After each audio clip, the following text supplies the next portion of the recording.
Hey, this is Dale Sides from Liberating Ministries for Christ International, and if this is going to our partners, you know who I am. And you'll also know who's joining me here today as we're going to do some short clips on the subject of the Christian marriage. And it's obvious that this is one of the major items and areas that we need to focus upon in our Christian lives for us to fulfill what God has called us to do, to have our ministries liberated and fulfill our destinies, etc. So we have compiled a list of subjects that we wanted to talk about, and I have with me here David Carroll, who is our Liberating Partners pastor, and Laurie Daniel, who is our Liberating Partners Liaison. And so we want to commence with this and do just some short sharings that may help you in your relationships with each other, whether you're already married or whether you're preparing to get married. So the first subject that I want to discuss today is the level of communication between a husband and a wife. I want to pass this off to you, David, and ask you a little bit about communications. And just one more thing too before we get going here. All three of us are at least 33rd degree married, meaning we've been married that many years. So we're bringing to bear some experience here, not just theory, but some practicality. So, in levels of communication, David, what would you have to say about communication between a husband and a wife? Well, the primary purpose of communication in a marriage would be to focus on trying to understand one another's points of view.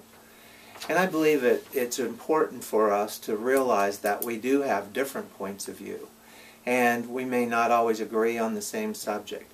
But if you're intentional about understanding your spouse, what you'll be thinking about is what they're saying. So number one, when it comes to communication, is become a good listener. Amen.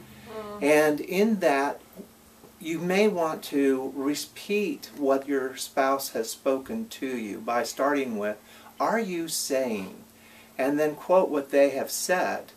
And if they say, "No, that's not it," just relax, give them an opportunity to explain what it is that they mean, and then restate it once again. "Are you saying?" And let them give you the affirmation that that is what they're saying before you respond to it, so that you fully understand what is being communicated to you. It's important also to understand that men and women simply don't think alike. Our brains are wired a bit differently, and my approach to something is not always necessarily the right approach. My wife may think that her approach is better in a certain situation than mine, and that's okay.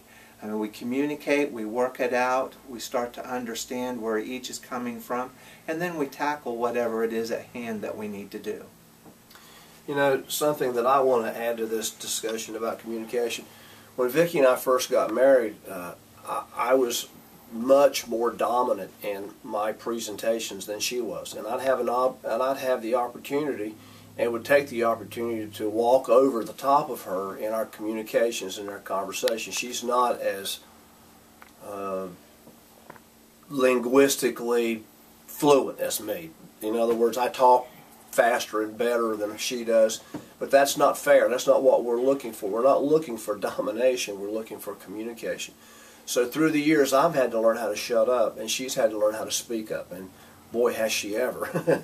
And whether I've done a credible job on learning to shut up, maybe she could give her opinion on that. But Laura, do you have anything you want to say about communication?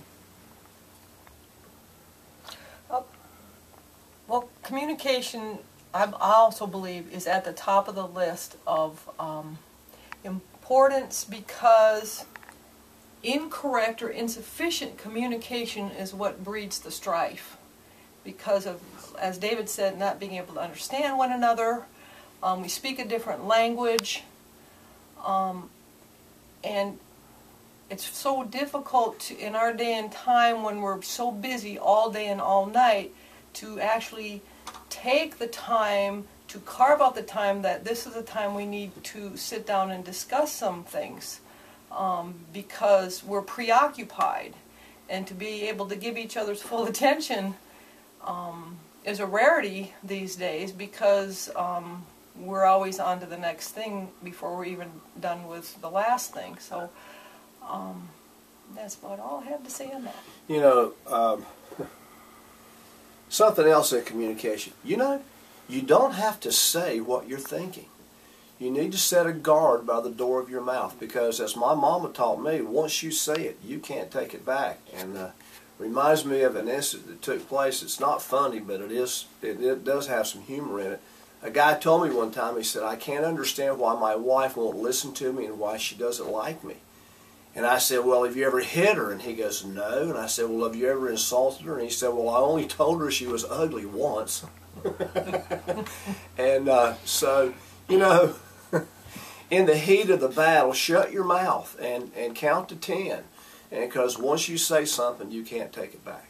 So collectively here, the three of us realize the importance of communication. So walk in love, and that's the best advice that we can all have. But I think what David said about being a good listener is very, very important, and making sure that you understand what the other spouse says is important too. I know that there are evil spirits that twist my words and my wife's words when we get into heated conversations. And so if you're patient, you're kind, and you are loving, and you give the other person an opportunity to communicate, I think what David said is really, really wise, and that is ask the other one, is this what you're trying to say? Is this what you're trying to communicate? So that's what we wanted to say about communication.